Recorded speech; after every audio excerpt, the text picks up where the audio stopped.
Let's see the question. From the following transaction, pass the necessary journal entries in the specified journal book. वही journal book का मतलब journal proper ही है, तो हमें entries बनानी है. On 31st March 2022, the ledger accounts had the following balances.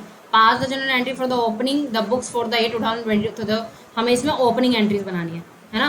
मतलब 31 March 2022 को ये बैलेंस दिए हुए हैं. अब हमारा जो साल स्टार्ट होने वाला है 1 अप्रैल 2022 को होने वाला है, जो कि 31 मार्च 2023 तक जाएगा. तो यहाँ पर हमारी बुक्स ओपन होने वाली है, तो ये हमें एंट्री बनानी है. तो हमें ओपन बुक बनानी है, सॉरी ओपनिंग एंट्री बनानी है. तो बनाएंगे, कैसे बनाएंगे? बिल्डिंग अकाउंट डेबिट, जितनी भी एसेट है उसको क्या कर देंगे? डेबिट कर देंगे. और जितनी भी लाइबिलिटीज उनको क्या कर देंगे? क्रेडिट कर देंगे. Plant and machinery account debit. Building हमारी है 3 लाख की, ये हमारा 1.5 लाख का. ठीक है. फर्नीचर, फर्नीचर देख लेती हूँ एक बार मैं कितने का. 75,000 फर्नीचर है, 75,000 का. स्टॉक 25,000.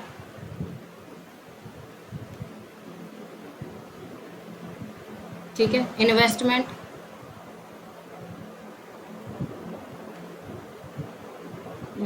कितनी है? 50,000. मुझे लगता है स्पेस कम पड़ जाएगा, कोई दिक्कत नहीं. डेटर्स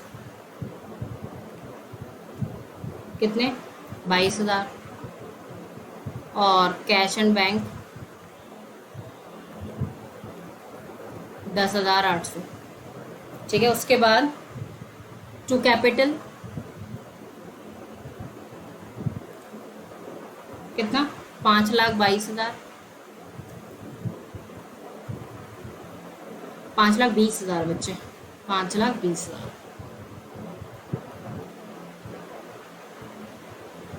5,20,000. ओके. To creditors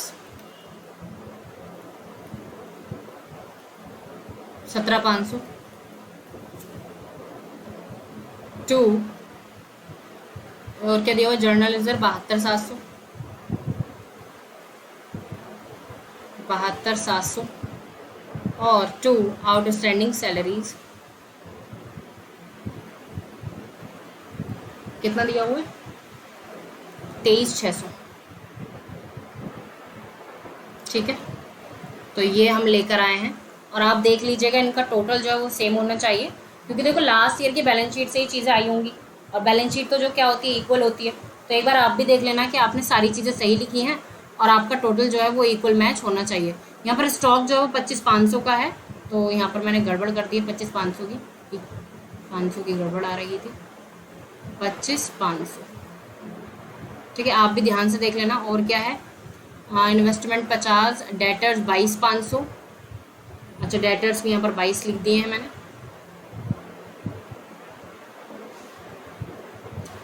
22,500. ठीक है. उसके बाद cash and bank 10,800, outstanding salary, general reserve, creditor 17,500, capital 5,20. चलिए ठीक है, बाकी सब है. तो बाकी ये तो हो गया. अब चलते हैं नेक्स्ट एंट्रीज पे. On March 31st, 2022, the accounts are to be closed. Opening stock, purchase, wages, salary, sales, purchase return, carried inward, sales return, rent, discount allowed, discount received, closing stock, bills receivable, cash in hand. By अब देखो ये transfer entries है कि जो account जिससे related है आपको वहाँ ट्रांसफर करना है. अब ट्रेडिंग अकाउंट से रिलेटेड क्या क्या है? तो देखो ओपनिंग स्टॉक है, परचेजेस है, वेजेस है.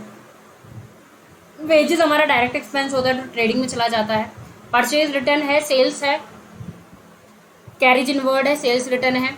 ठीक है. बाकी और क्या क्या है ट्रेडिंग से रिलेटेड? और क्या है? और कुछ नहीं है. तो ये सारी चीज़ें ट्रेडिंग से रिलेटेड है, तो उनको ट्रेडिंग में ट्रांसफ़र करना पड़ेगा. तो देखिए ध्यान से.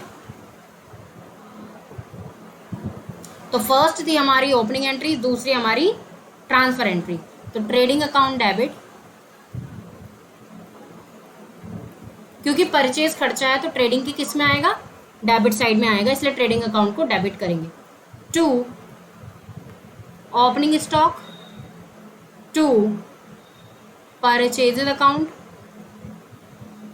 To wages account, to sales return account, और टू कैरिज इनवर्ड. तो ये तो हो गए सारे खर्चे, तो ये हो जाएंगे ट्रेडिंग के डेबिट में, है ना। तो इसलिए 22,600, 30,200, एक बार अमाउंट आप देख लीजिएगा, 7,000, 1,250 और 1,900, तो ये हो जाएगा टोटल 62,950। ठीक है, अब बाकी की जो इनकम है वो भी जानी चाहिए, जो ट्रेडिंग अकाउंट के क्रेडिट में आती है। तो सेल्स अकाउंट डेबिट, ठीक है, purchase return account debit, closing stock debit, और to trading account, trading account. ठीक है, तो ये हमारा कितना हो जाएगा, 64,900, 3500 और 35,800, तो हो जाएगा 1,04,200। एक बार आप टोटल जरूर चेक कर लीजिएगा, हो सकता है मैं भी जल्दी जल्दी में कभी ऐसा लिख दूँ। ठीक है, नेक्स्ट है आपका, अब देखो ट्रेडिंग में क्या होता है कि अब ध्यान से देखना, ट्रेडिंग में डेबिट साइड में यही चीज़ें आई हैं, है ना। ट्रेडिंग में डेबिट साइड में यही चीज़ें आई हैं, ये आई हैं ट्रेडिंग के डेबिट में, और क्रेडिट में ये आई हैं। तो अब डेबिट में ज़्यादा है, क्रेडिट में ज़्यादा है, क्या हुआ है, डेबिट में ज़्यादा है, क्रेडिट में ज़्यादा है। यहाँ पर है 62,950 डेबिट में, और यहाँ पर है क्रेडिट में 1,04,200। तो अभी हमारा क्या हो जाए, ग्रोस प्रॉफिट। देखो जब भी ट्रेडिंग अकाउंट में, अभी आप आगे अकाउंट सीखोगे, यहाँ आप केवल ब्रीफ में सीख लो, जल्दी जल्दी ब्रीफ में सीख लो छोटे से, क्योंकि बाद में जब हम ट्रेडिंग अकाउंट, P&L अकाउंट वगैरह बनाएंगे तब आप अच्छे समझ सकते हो। तो देखो जब भी ट्रेडिंग का क्रेडिट बैलेंस डेबिट से ज़्यादा होता है तो हमें प्रॉफिट होता है, क्योंकि क्रेडिट साइड पे सारी इनकम्स होती हैं और डेबिट साइड पे सारे खर्चे होते हैं। तो ये हमारा 1,04,200 में से 1,04,200 में से 62,950 जाएगा, तो बचेगा 41,250, और ये है हमारा ग्रोस प्रॉफिट। ग्रोस प्रॉफिट क्यों है, क्योंकि ये अभी परचेज वगैरह से रिलेटेड है, इसमें अभी ऑफिस से रिलेटेड खर्चे नहीं हुए हैं। तो ये हमारा ग्रोस प्रॉफिट है, और ग्रोस प्रॉफिट को ट्रेडिंग से जो ग्रोस प्रॉफिट आता है उसको कहाँ ट्रांसफ़र करते हैं, हम उसको ट्रांसफ़र करते हैं P&L अकाउंट में। ठीक है, उसको P&L अकाउंट में ट्रांसफ़र कर देंगे तो हमारी एंट्री बनेगी trading account debit to profit and loss account, जिससे ट्रांसफ़र हो रहा है, जिसमें ट्रांसफ़र हो रहा है, जिससे ट्रांसफ़र होता है उसको डेबिट करते हैं, और जिसमें जा रहा है उसको क्रेडिट करते हैं। तो ये कितना ट्रांसफ़र हो रहा है, 41,250, 41,250। अब P&L में क्या क्या आ गया, अभी तो ग्रोस प्रॉफिट आ गया और बाकी के खर्चे भी आ जाएंगे। अब देखिए क्या क्या बचता है, ओपनिंग स्टॉक हो गया, परचेज हो गया, वेजेस हो गया, है ना। वेजेस किया हमने, हाँ वेजेस कर दिया हमने। सैलरीज अब P&L में आएंगी, क्योंकि ये डायरेक्ट खर्चा है, सैलरीज ऑफिस से रिलेटेड होता है, वेजेस हमारा मजदूरी फैक्ट्री से रिलेटेड होता है। तो जितना भी फैक्ट्री प्रोडक्शन से रिलेटेड होते हैं खर्चे वो ट्रेडिंग में आते हैं, और जितने भी ऑफिस से रिलेटेड होते हैं वो P&L में आते हैं। ठीक है, सैलरीज आएगा, अब सैलरीज आएगा, ये दोनों तो ट्रेडिंग में आ गए। रेंट आएगा, डिस्काउंट अलाउड आएगा, रिसीव्ड आएगा। डिस्काउंट अलाउड हमारा खर्चा है, डिस्काउंट रिसीव्ड हमारी इनकम है। क्लोजिंग स्टॉक हो गया, बिल्स रिसीवेबल आ रही है, एसेट है, cash in hand, cash at bank, free hold premise, ये तो हो गया। तो कितनी चीज़ें हैं, केवल 1 2 3 4। इसमें खर्चे कितने, सैलरीज, रेंट और डिस्काउंट अलाउड खर्चा है, और डिस्काउंट रिसीव्ड हमारी इनकम है। तो चलिए अब देखते हैं खर्चे, अब P&L में क्या क्या ट्रांसफर होगा। Profit and loss account debit to salaries, to rent और टू डिस्काउंट अलाउड। खर्चे P&L के डेबिट में आते हैं, इसलिए ये एंट्री बनाई है। कितना हो गया, 9200, 13,100 और ये है 850। तो P&L के डेबिट में है 23,150। और क्रेडिट में क्या है, देखिए क्रेडिट में क्या क्या है, discount received account debit to P&L account, कितना है 1200। ठीक है, लेकिन और क्या है, P&L के क्रेडिट में ये भी तो है, जो हमने ट्रेडिंग से जो हम ग्रोस प्रॉफिट लेकर आए हैं, ये भी तो हमने P&L के डेबिट में डाला है, सॉरी क्रेडिट में, क्योंकि P&L का यहाँ पर क्रेडिट हो रहा है तो क्रेडिट साइड ही जाएगा। तो P&L के क्रेडिट में क्या हो गया, 41,250 प्लस 1200, है ना, और डेबिट में क्या है 23,150। तो क्रेडिट साइड डेबिट से ज़्यादा हो गई, इस वजह से यहाँ पर हमारा हो जाएगा प्रॉफिट। और इस प्रॉफिट को हम कहाँ ट्रांसफर करते हैं, कैपिटल अकाउंट। आपको याद है अकाउंटिंग इक्वेशन में हम कैपिटल में प्रॉफिट ऐड करते थे और लॉस को लेस करते थे, तो ये वही बात है। तो अब देखिए क्रेडिट में क्या है, 41,250 प्लस 1200, और उसमें से माइनस करेंगे 23,150, तो हमारा प्रॉफिट आ जाएगा 19,300। ठीक है, तो ये हुआ है। नेक्स्ट पे चलते हैं।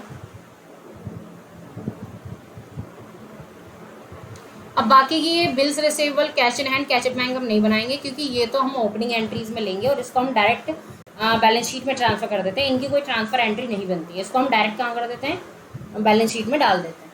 ठीक है। On 31 March 2022 the following transfer entries were made. अब ये ट्रांसफर एंट्रीज बनी है।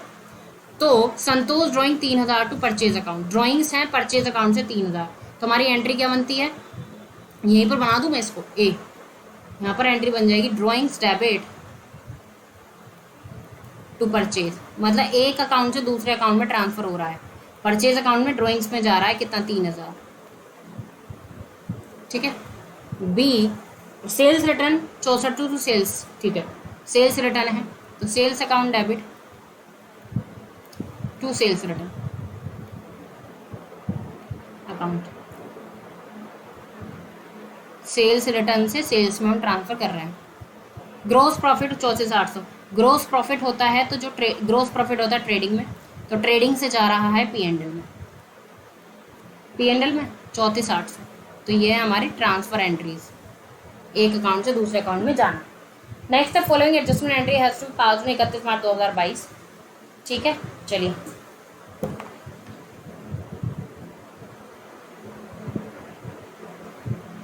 नंबर 4। अब हमें बनानी है क्या, एडजस्टमेंट एंट्रीज। तो अक्रूड इंटरेस्ट की है सबसे पहले। अक्रूड इंटरेस्ट जो होता है हमारे लिए एसेट होता है, ये हम पहले भी पढ़ चुके हैं, तो ये सेम वही है और कुछ नहीं है। ये कितना 850, जैसे हम जर्नल में एंट्रीज कर देते हैं अक्रूड इंटरेस्ट की, वही सेम एंट्रीज है। उसके बाद क्या है, उसके बाद है एप्रिशिएट लैंड। अच्छा, लैंड को बढ़ाना है 10% से, यानी हमारी क्या बढ़ रही है, एसेट बढ़ रही है। डेबिट टू एप्रोप्रिएट, यानी पीएनएल एप्रोप्रिएशन से हम इसको बढ़ा सकते हैं। ठीक है, ये आप तब समझोगे जब हम करेंगे, है ना, एप्रिसिएशन या एप्रोप्रिएट या जो भी हम डालें वो डाल देंगे। आउटस्टैंडिंग वेजेस है, wages account debit. Outstanding wages हमारे लिए क्या होती है, लाइबिलिटी होती है, और जब लाइबिलिटी बढ़ती है तो उसको क्रेडिट करते हैं। तो कितना हो जाएगा, 12,500। ठीक है, उसके बाद लॉस हो गया है, लॉस बाय फायर। तो ये वही एंट्री हैं जो आप कहाँ करते थे, जो आप कहाँ करते थे, जर्नल में करते थे, वही तो जर्नल प्रॉपर है ना, 37,800। ठीक है, उसके बाद देख लेते हैं क्या है, गुड्स वर्थ। ठीक है, अच्छा यहाँ पर 9,000 आएगा, चलिए ठीक है। Furniture purchase from Amit trader और क्रेडिट वर्थ 37,800। ठीक है, तो यहाँ पर ये जो सामान जला है 9,000 का आएगा, 9,000। ठीक है, और ये फर्नीचर एंड फिक्चर्स है, अकाउंट डेबिट, उधार खरीदा है टू अमित ट्रेडर्स 37,800। तो ये हमारी हो गई एडजस्टमेंट एंट्रीज। ठीक है, सो ये हुई सारी, पूरे क्वेश्चन में सारा जनरल पेपर की सारी एंट्रीज यहाँ पर आ गई। And I hope this is the proper explanation to this question.